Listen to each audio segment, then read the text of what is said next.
सहारा India group के प्रमुख सुब्रत राय का 14 नवंबर की देर रात मुंबई के एक निजी अस्पताल में निधन हो गया। 12 नवंबर को तबीयत खराब होने के बाद उन्हें मुंबई के कोकिलाबेन धीरूभाई अंबानी अस्पताल में भर्ती करवाया गया था, जहां हार्ट अटैक से उनकी मृत्यु हो गई। उन्होंने जो सहारा समूह स्थापित किया था, किसी जमाने में वो आवास, मनोरंजन, मीडिया, खुदरा और वित्तीय सेवाओं के क्षेत्र में अग्रणी भूमिका निभा रहा था और उसकी तूती बोल रही थी। लेकिन सहारा इंडिया का बड़ा परिवार और साम्राज्य खड़ा करने वाले सुब्रत राय आखिरी समय में बेहद तन्हा रहे। कहा जाता है कि जब वे काफी बीमार हुए और उन्हें मुंबई के कोकिलाबेन धीरूभाई अंबानी अस्पताल में भर्ती किया गया था, तो भी वे अकेले थे। यहाँ तक कि परिवार का कोई करीबी सदस्य तक उनके पास नहीं था। सुब्रत राय जब बीमार थे तो उनके दोनों बेटे सुशांतो और सीमांतो विदेश में थे। यहाँ तक कि उनकी पत्नी के भी लंबे समय से ही विदेश में होने की खबर थी। जबकि साल 2004 में जब सुब्रत राय के बेटे की शादी हुई थी, तो यह जश्न करीब एक पखवाड़े तक मनाया गया था। इसे इस शताब्दी की सबसे चर्चित भारतीय शादी में गिना गया और यह शादी मीडिया में छाई रही थी। कहा जाता है कि उन्होंने अपने बेटे की शादी में 550 करोड़ रुपए तक खर्च किए थे। मीडिया रिपोर्ट्स के मुताबिक शादी समारोह में करीब 10,000 लोग शामिल हुए थे। इसमें व्यवसाय जगत की हस्तियां, बॉलीवुड के सितारे, क्रिकेट खिलाड़ी और फैशन जगत के दिग्गज शामिल हुए थे। मेहमानों को विशेष विमानों से लखनऊ से लाया गया था। तत्कालीन प्रधानमंत्री अटल बिहारी वाजपेयी भी नवविवाहित जोड़े को आशीर्वाद देने पहुंचे थे। लेकिन सुब्रत राय का भरा पूरा परिवार उन्हें अकेला क्यों छोड़ गया, यह सवाल सबके मन में है। दरअसल सुब्रत राय की पत्नी स्वप्ना रॉय और बेटे सुशांतो रॉय ने भारत की नागरिकता छोड़ दी थी और वे बहुत दिनों से दक्षिण पूर्वी यूरोपीय बाल्कन देश मैसेडोनिया की नागरिकता ले चुके थे। उन्होंने ये नागरिकता भारतीय कानून से बचने के लिए ली, ऐसा कहा जाता है। सुब्रत रॉय के खिलाफ निवेशकों का पैसा न लौटाने को लेकर कई मामले चल रहे थे। सेबी की तलवार उन पर लटक रही थी। ऐसे में सुब्रत राय ने अपने परिवार के सदस्यों को दूसरे देश की नागरिकता दिलाकर उन्हें भरसक भारतीय कानून से बचाने की कोशिश की थी। मैसेडोनिया एक नया देश है जो निवेश के लिए लोगों को आसानी से नागरिकता देने के लिए जाना जाता है। 2012 में मैसेडोनिया गणराज्य की सरकार ने प्रत्यक्ष विदेशी निवेश को आकर्षित करने पर आधारित एक आर्थिक कार्यक्रम को बढ़ावा दिया।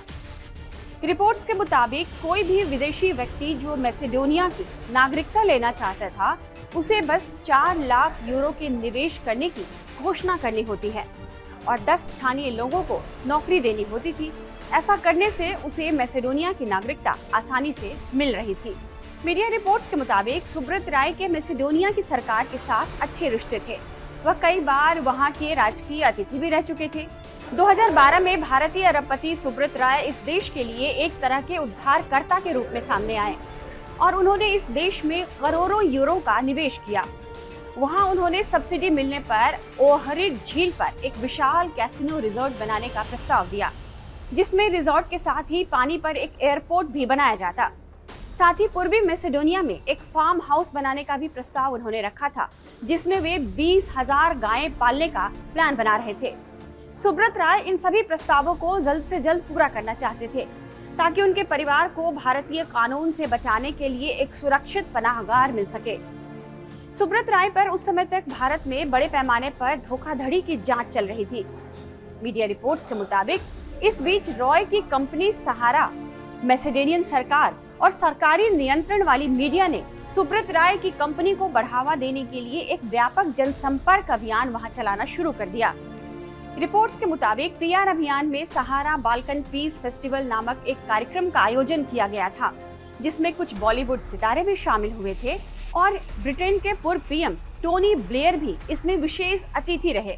टोनी ब्लेयर सुब्रत राय के खास दोस्त माने जाते थे। कहा जाता है कि इसी समारोह में सुब्रत राय ने यह पेशकश की कि वे मैसेडोनिया में मदर टेरेसा की एक बड़ी प्रतिमा स्थापित करेंगे। इस तरह सुब्रत राय नए आर्थिक और सामाजिक प्रस्ताव देते रहे और मैसेडोनिया सरकार का दिल जीतते रहे। 2014 में कई स्वतंत्र पत्रकारों ने यह खुलासा किया कि सुब्रत राय के परिवार के कई सदस्य, जिनमें उनकी पत्नी स्वप्ना और 2 बेटे सुशांतो और सीमांतो शामिल हैं, मैसेडोनिया के नागरिक बन गए।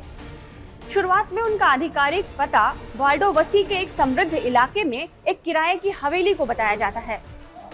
2014 वही साल था जब भारतीय अधिकारियों ने आखिरकार सुब्रत राय को गिरफ्तार कर लिया और धोखाधड़ी और कर्ज के आरोप में जेल में डाल दिया गया। मीडिया रिपोर्ट्स के मुताबिक मैसेडोनिया में मीडिया के एक वर्ग में यह धारणा सुब्रत राय के लिए बन गई कि सुब्रत राय ये जानते थे कि वे धोखाधड़ी के जिस मामले में फंस गए हैं वे देर सवेर जेल भी जा सकते हैं। इसलिए संभावित प्रत्यर्पण अनुरोध को देखते हुए ही एहतियातन सुब्रत राय ने मैसेडोनिया की नागरिकता हासिल कर ली थी। जाहिर तौर पर जेल जाने की वजह से सुब्रत राय मैसेडोनिया में ज्यादा समय नहीं रह सके। भारत में तो वे जेल की सजा काट रहे थे और 2016 से पेरोल पर बाहर थे, लेकिन मैसेडोनिया में भी उनकी मुसीबतें कम नहीं हुई। अक्टूबर 2016 में कृषि मंत्रालय ने वादा किए गए गाय फार्म के लिए अलग रखी गई भूमि पर पट्टे का भुगतान नहीं करने पर सुब्रत राय के खिलाफ मुकदमा दायर कर दिया। हालांकि वहां दर्ज मुकदमे के बाद भी उनके नागरिक अधिकार प्रभावित नहीं हुए। उसी साल दिसंबर में हुए आम चुनावों से पहले सोशल मीडिया पर यह चर्चा जोर पकड़ने लगी थी कि रॉय का नाम मैसेडोनियाई नागरिक के तौर पर मतदान करने के लिए रजिस्टर्ड है। वहीं 2017 में सुब्रत रॉय की पत्नी स्वप्ना रॉय के मैसेडोनिया गणराज्य की नागरिक होने की बात तब पक्की हो गई जब उनके खिलाफ 2017 में लुकआउट सर्कुलर जारी किया गया था। लुकआउट सर्कुलर के जवाब में उनकी ओर से दायर याचिका में कहा गया कि वह एक कानून का पालन करने वाली महिला है, मैसेडोनिया गणराज्य की नागरिक हैं और उनका कोई आपराधिक रिकॉर्ड नहीं है। रॉय परिवार ने भारतीय कानून से बचने के लिए मैसेडोनिया की नागरिकता तो ले ली, लेकिन वहां की मीडिया यह रिपोर्ट कर चुकी है कि मैसेडोनिया में रॉय परिवार ने जिस भी निवेश की घोषणा की वह सफल नहीं हुआ।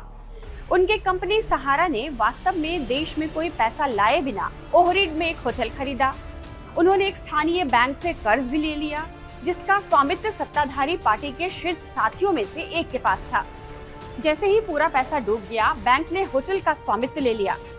तब वहां की मीडिया यह कहने लगी कि रॉय ने मैसेडोनिया में बीएमआरओ डीपीएमएनई की सरकार के सदस्यों के घोटाले से हासिल धन को वैध करने के लिए मुखौटे के रूप में वहां काम किया था।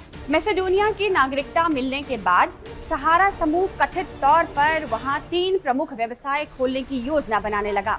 सहारा प्रमुख एक डेयरी खोलना चाहते थे, दूसरा लॉस वेगास शैली का 7 सितारा होटल खोलने की भी प्लानिंग थी और तीसरा फिल्म निर्माण के लिए इंडोर सेटअप बनाना चाहते थे। कह सकते हैं कि जिस परिवार के लिए सुब्रत रॉय ने इतनी बड़ी अकूत संपत्ति जमा की, उन्हें कानून के शिकंजे से बचाना चाहा और दूसरे देश की नागरिकता तक ले ली, वही परिवार आखिरी वक्त में उनके साथ नहीं था।